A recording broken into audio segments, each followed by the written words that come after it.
పుస్తకం రాసుకోవాలి, 10 రోజులు రాసుకోవాలి, 10 రూపాయలు ఇచ్చేది. లాస్ట్లో గుడంతా అయిపోయి ఉంటుంది, ఇంట్లో ప్రతిష్ట అయిపోయింది, ఎవరు పోతే ఇస్తాను. మళ్ళీ ఆ ప్రతిష్ట అయిపోయి ఇంకోటి కళ్యాణ మండపంలో కొడుతుంటారు, అప్పుడైతే ఇంకా 10 రాసుకుంటాడు, మనకు రాసుకోలేదు కదా, రాసుకుంటాడు. ఆ 10 20 ఉంటుంది. ఆ కళ్యాణ మండపం అయిపోయింది, ఓపెనింగ్ అయిపోయి ఉంటుంది, ఆ ఓపెనింగ్కి మళ్ళీ పిలిచాలి, మళ్ళీ పిలిస్తే ఇస్తాను అంటాడు. అంతే. అట్లా మాట ఇవ్వకూడదు. అసలు ₹1 ఎవరికైనా ఇస్తానని చెప్పేసి పొరపాటుగా ఈ జన్మ చాలిస్తే ఆ రూపాయి ఇచ్చి మళ్ళీ జన్మిస్తాడు, రూపాయి కోసం జన్మిస్తాడు. ధర్మం అంతా మరి ఎంత కటువుగా ఉంటుంది ధర్మం. కాబట్టి ధర్మాన్ని ఆచరించే వారికి పునర్జన్మ ఉండదు. అంతే, ధర్మాన్ని ఆచరించే వారికి పునర్జన్మ ఉండదు. ఆ జన్మలో అయిపోయినట్టు చేసుకో, జన్మ రాహిత్యాన్ని పొందొచ్చు.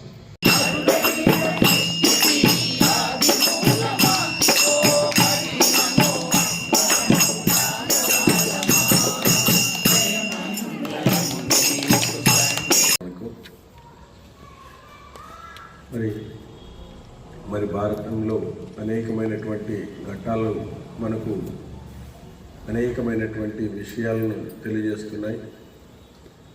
ఎందుకంటే ఒక్కొక్క ఘట్టంలో ఉండేటువంటి ధర్మ సూక్ష్మాలను తెలుసుకోవడం ద్వారా మన ఆలోచన విధానాన్ని మార్చుకోవాలా. ఎందుకంటే ఏదైనా కూడా ఆలోచన నుంచే మొదలవుతుంది. ఏది కావాలన్నా ఆలోచనే ముఖ్యం. ఎప్పుడైతే మన ఆలోచన విధానం మారుతుందో ప్రపంచం మారుతుంది అంటాడు. మనం చూసేటువంటి దృష్టి కోణం అనేటువంటిది మారుతూ ఉంటుంది. మనం సృష్టిని తెచ్చుకుంటుంటాం, సృష్టి ఎలాగుంటే అలాగే ఉంటుంది. మీ దృష్టిని మార్చుకొని చూసుకోవాలి. అంతేగాని మనం అది ఎక్కడ ఉండకూడదు, ఇది ఎక్కడ ఉండకూడదు అని చెప్తాం. అవన్నీ కుదిరే పని కాదు. అవన్నీ నువ్వు మార్చుకోవాలంతే, అవి అక్కడే ఉంటాయి. కాబట్టి మన దృష్టిని మార్చుకుంటే సృష్టి బాగా ఉంటుంది. మన దృష్టిని మార్చుకోకపోతే సృష్టి గందరగోళంగానే కనపడుతుంది. అప్పుడు కాలమే మేలు అని మనం అనుకుంటుంటాం. ఇప్పుడుండే పిల్లలు ఇప్పుడు కాలమే మేలు అనుకుంటారు. కానీ మనం చూసేటువంటి దృక్పథం అనేటువంటిది మార్చుకోవాలా.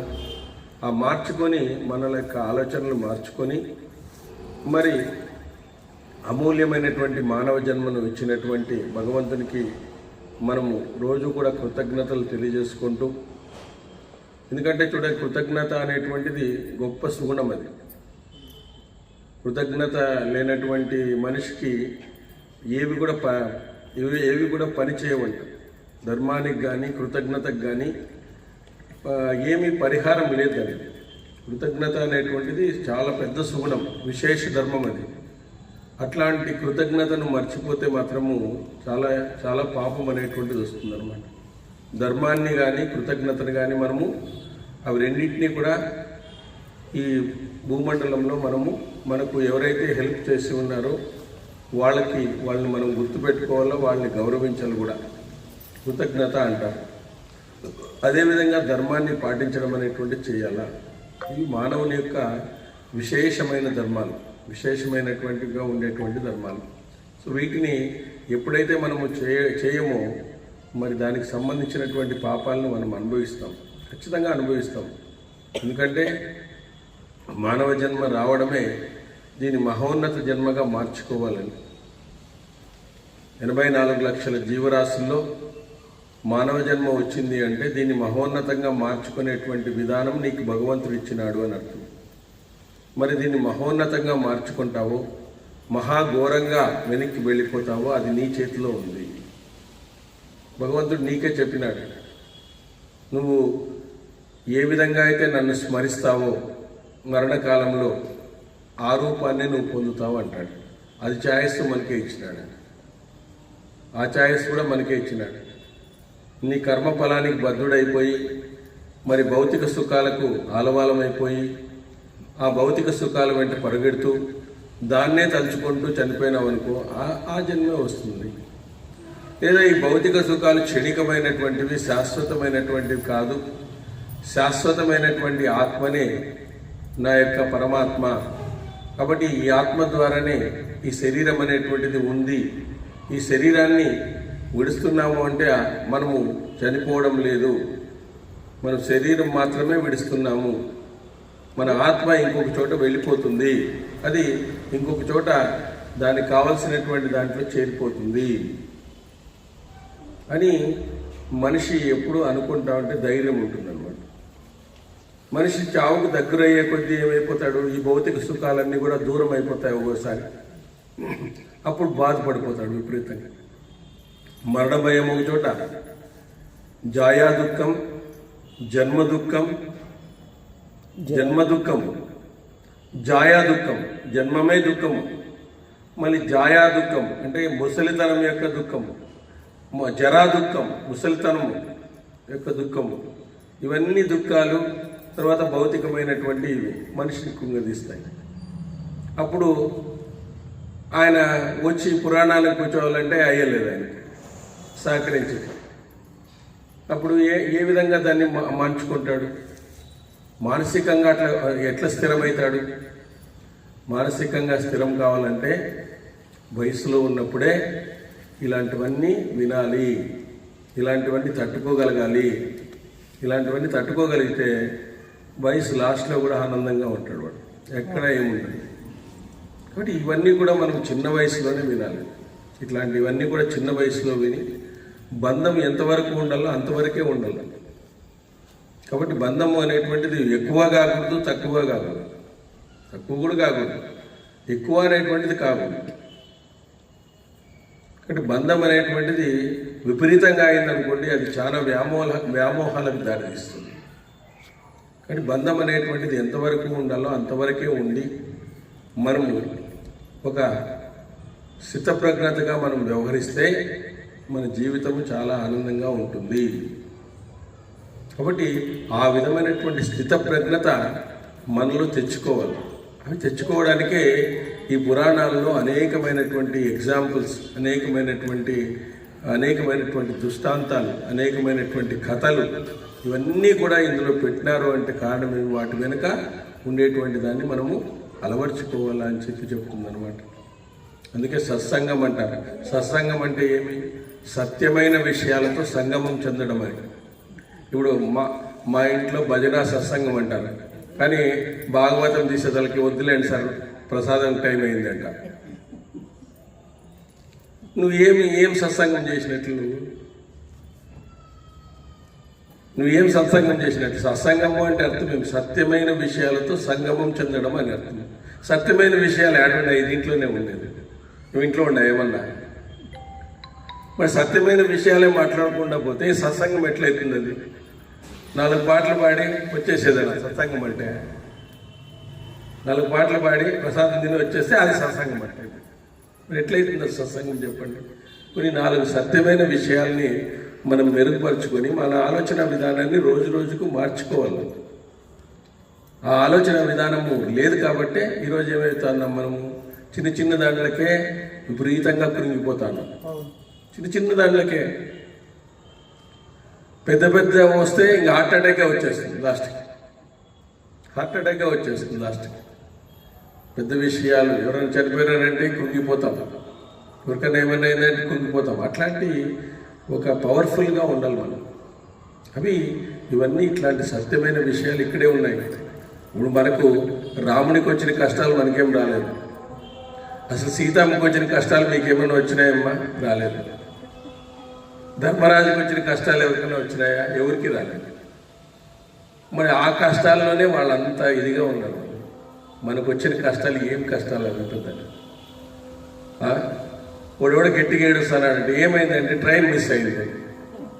చూడు ఇట్లా ఇంకో ట్రైన్ వస్తుంది, దానికి ఆ లేట్స్ అయింది. నువ్వు ముందుగా పోలేదు, ట్రైన్ వెళ్ళిపోయింది.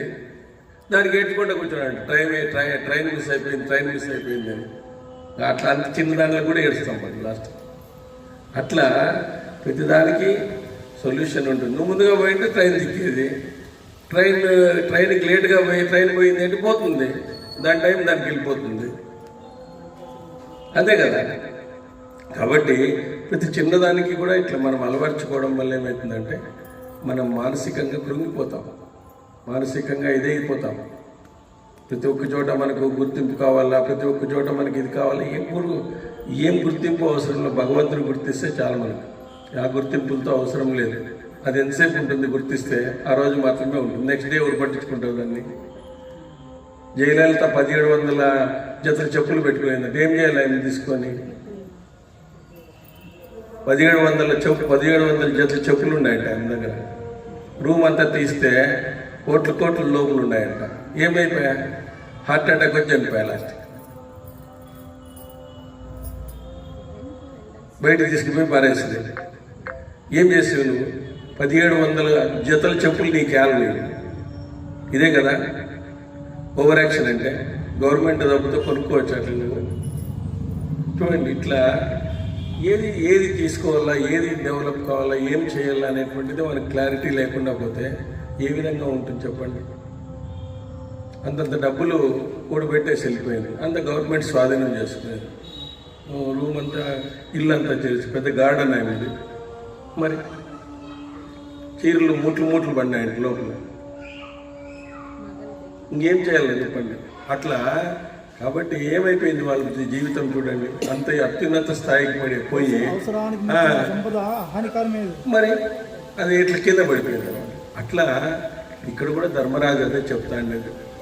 ధర్మరాజు చెప్తున్నాడు, ఈ విధంగా పలుకుతున్న భీముణ్ణి ధర్మరాజు అన్వయిస్తూ తమ్ముని శిరస్సు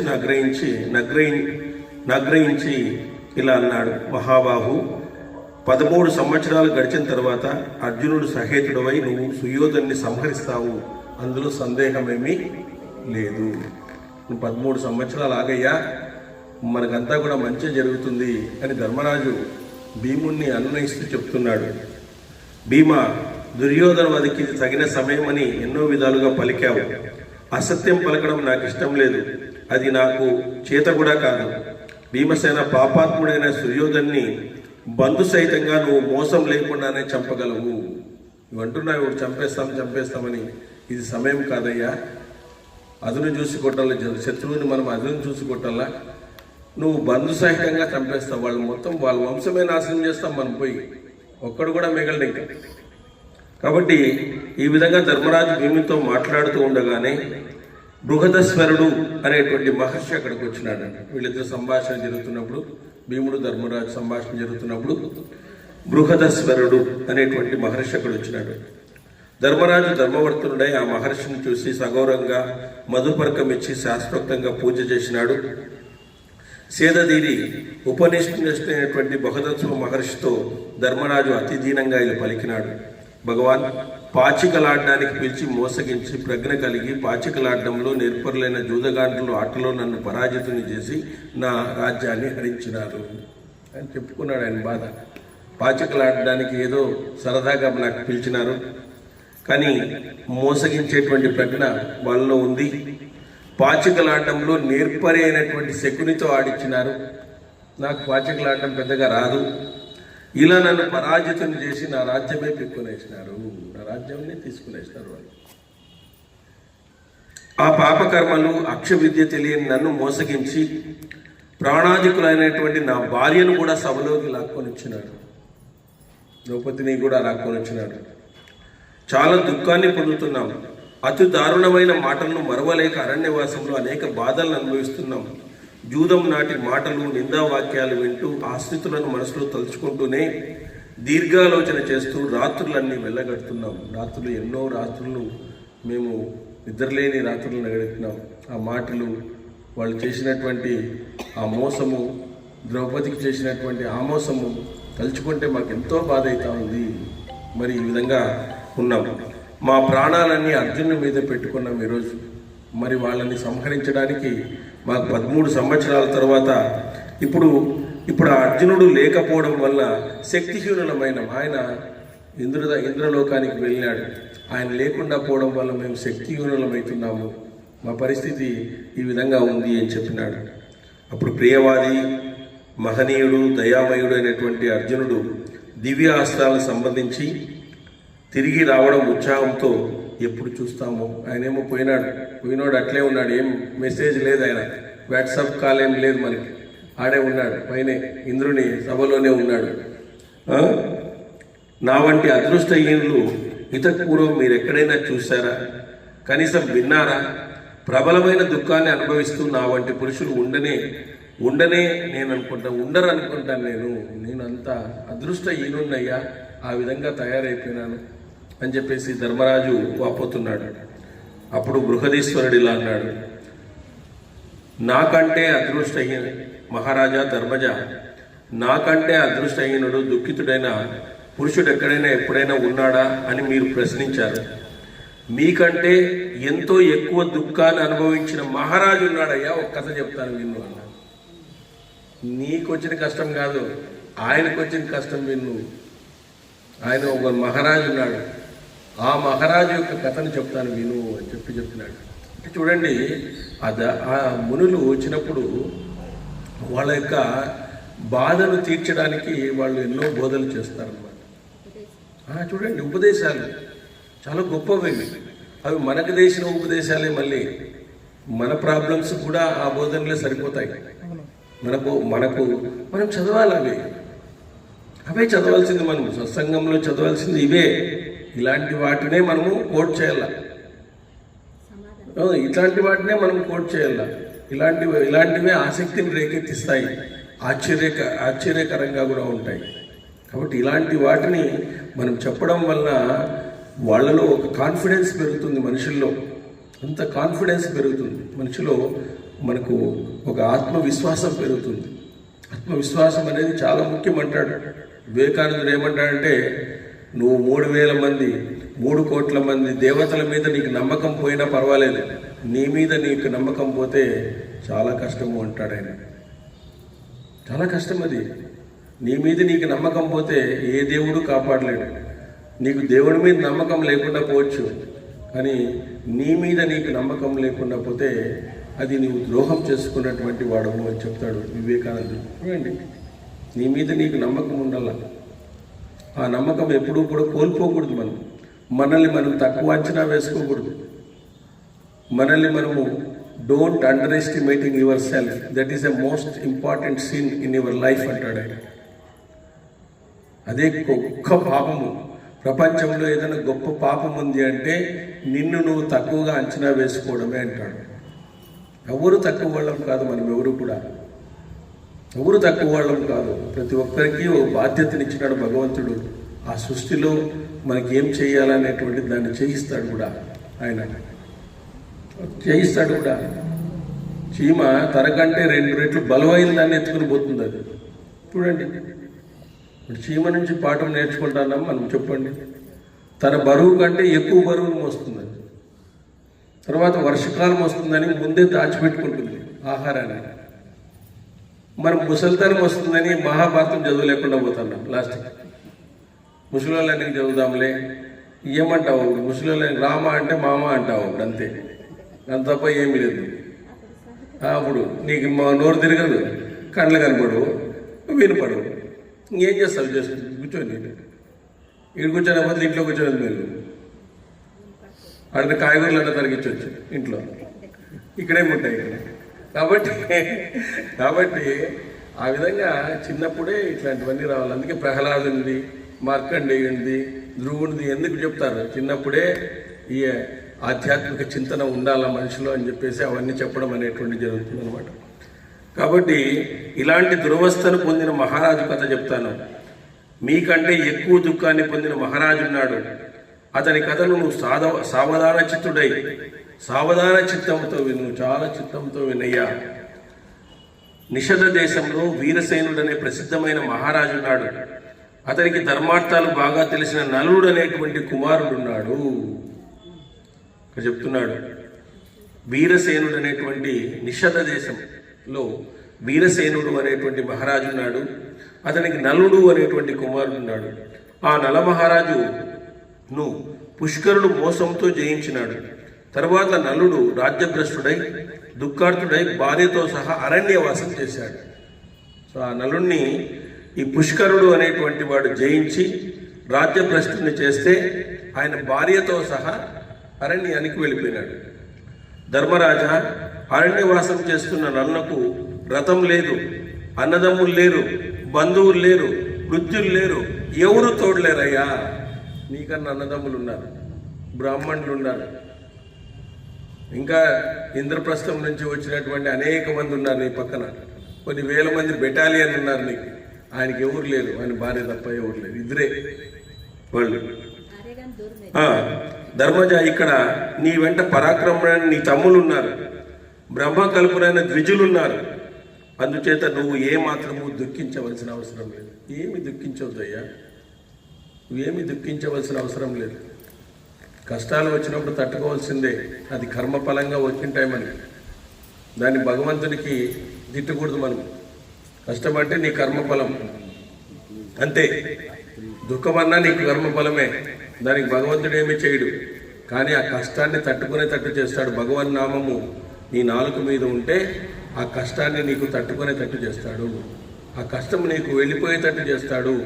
ఆ కష్టము నీకు మనసులో రాకుండా, ఎక్కువ రాకుండా చేస్తాడు. అది భగవంతుడు చేసేటువంటి పని. నీ కష్టాన్ని తప్పించడానికి.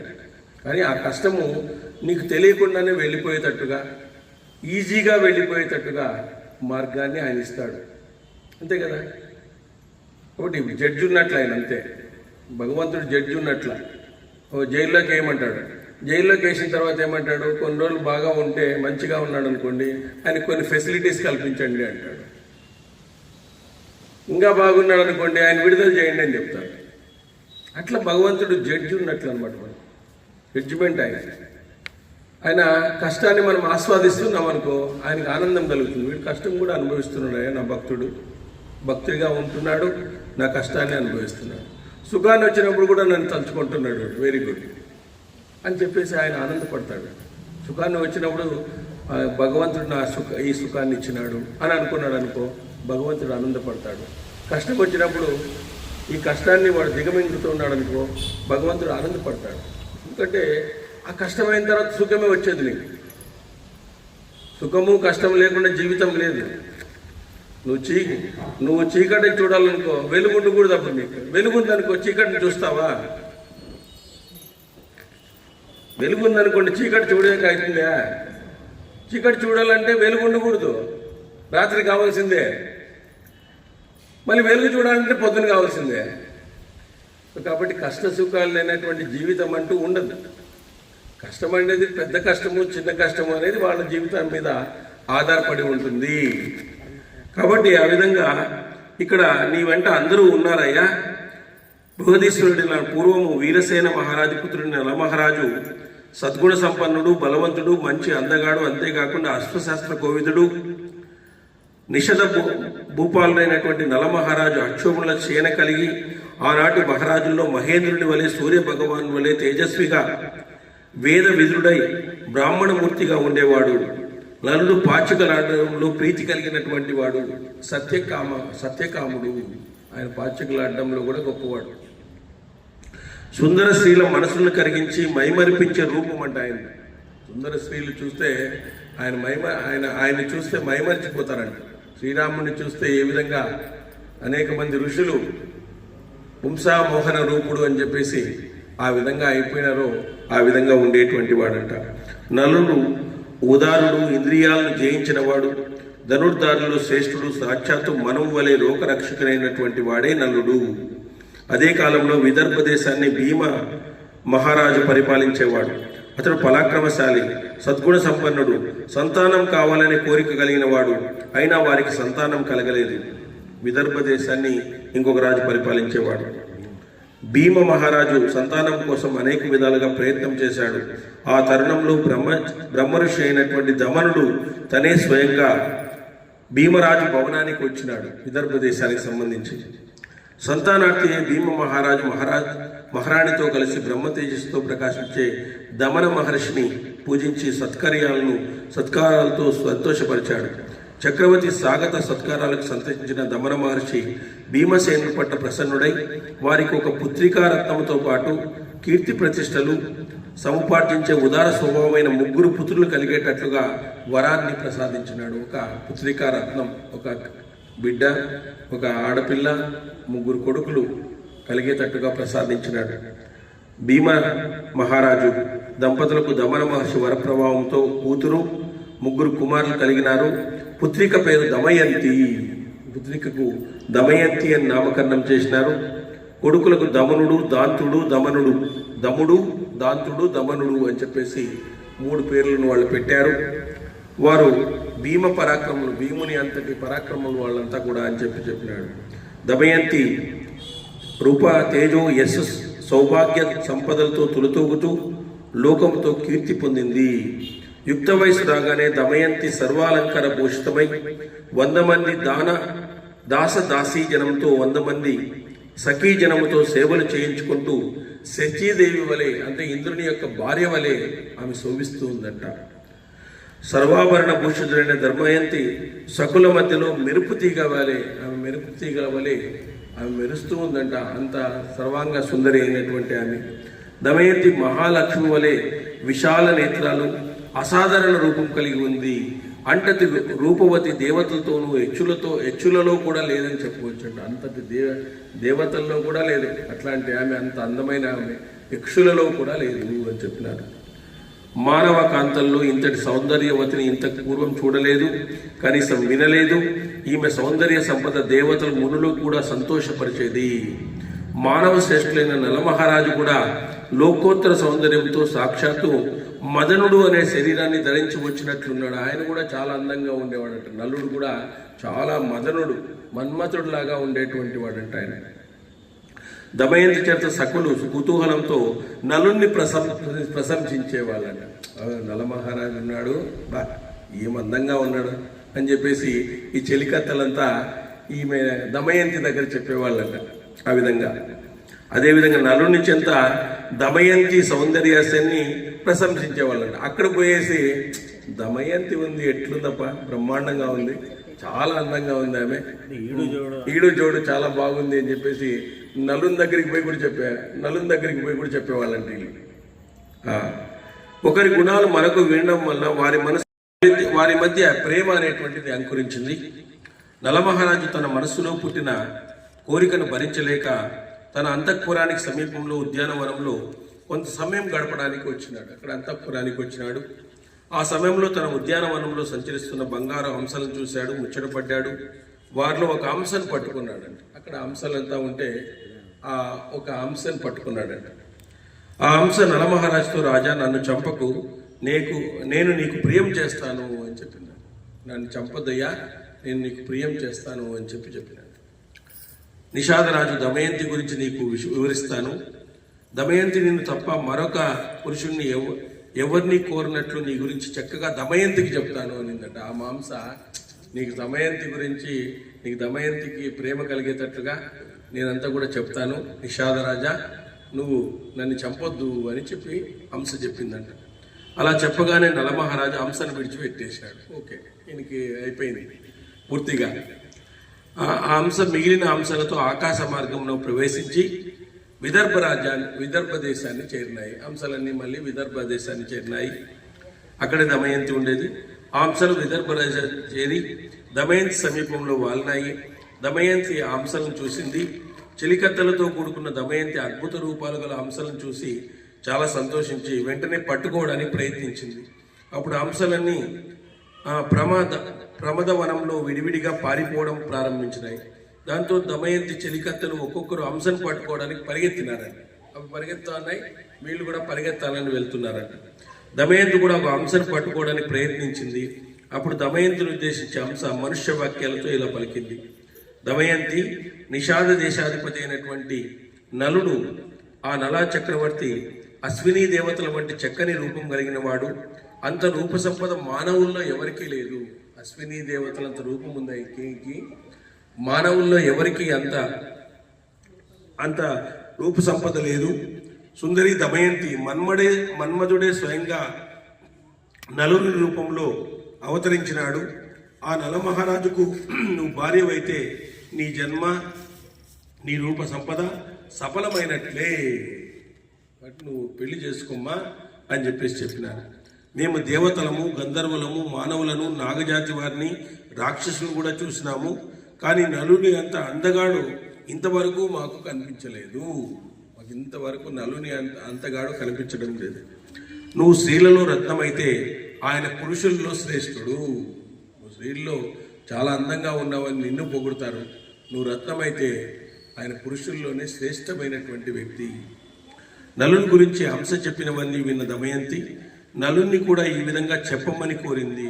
సరే, మీరంతా చెప్తున్నారు కదా, నలుని కూడా చెప్పమనండి ఈ విషయాన్ని అని కోరిందంట. ఆ విధంగా చేస్తానని పలికి హంస నిషాద దగ్గరికి తిరిగి వచ్చి నలునికి దమయంతికి సంబంధించిన సర్వ విషయాలు చెప్పింది. ఇదే రాయబారం చేస్తుంది అక్కడ ఇక్కడ. మళ్ళీ నలుని దగ్గరికి వెళ్ళి ఈ విధంగా చెప్తాంది. ఆ నలుని యొక్క దగ్గరికి వెళ్ళి దమయంతి గురించినటువంటి అనేకమైనటువంటి సందేహాన్ని మనకు సమాచారాన్ని అంతా కూడా చెప్పడం అనేటువంటి జరుగుతుంది. ఈ విధంగా వారిద్దరి మధ్య ప్రేమ రాయబారం అనేటువంటిది నడిచింది. యదక్షర పదభ్రష్టం మాత్రాహీనంతే సర్యం చమితాదేవ నారాయణ నమోస్తుతే. మొదలైన కథ శ్రద్ధగా కలి బాధ ఉన్నది. కలి కూడా క్యారెక్టర్ వస్తుంది. శ్రద్ధగా వినాల, ఆసక్తితో బాగా కథ. ఇందిరారమణ గోవింద జయ మంగళ.